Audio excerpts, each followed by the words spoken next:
তো hello guys, নতুন আরেকটা ব্লগে তোমাদের স্বাগত। তো আজকে যাচ্ছি জয়পুরের দিদিকে নিয়ে। তো দিদি একটু দরকার আছে, তো সেই জন্যে এই রাস্তা দেখতে হচ্ছে প্রতিবারই আমার খুব ভালো লাগে। আর যেতে যেতে দেখলাম তো জয়পুরে যেতে না যেতেই তুমুল বৃষ্টি শুরু হয়ে গেল। তো সেই জন্য বাইকটাকে রেখে একটা দোকানের সামনে দাঁড়িয়ে পড়েছি।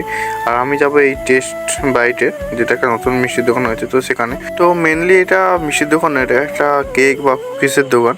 তো ভেতরে চলে এসেছি, ভেতরে দেখতে পাচ্ছি নতুন নতুন কেক আছে, আর এখানে অনেক ধরনের কুকিজও রয়েছে। তো সব কিছু পেয়ে যাবে। আর দিদি এখানে কেনাকাটি করছে, আর আমি একটু চুলটা শুকিয়েও নিলাম, কারণ আমি পুরোটাই ভিজে গেছিলাম, তাই একটু চুলটা শুকিয়ে নিলাম। আর এদিকে যত আসছে এদিকে বৃষ্টিটা কম হয়েছে মনে হচ্ছে। তো আজকে রাস্তাটা ফাঁকাও আছে। তো বাড়িতে চলে আসার পর মা বললো ঠাকুরকে একটু জল দিতে, তো ঠাকুরকে একটু জল দিয়ে দিলাম। আর ঠাকুর কাছে একটু চেয়ে নিলাম কী কী চাই আমি।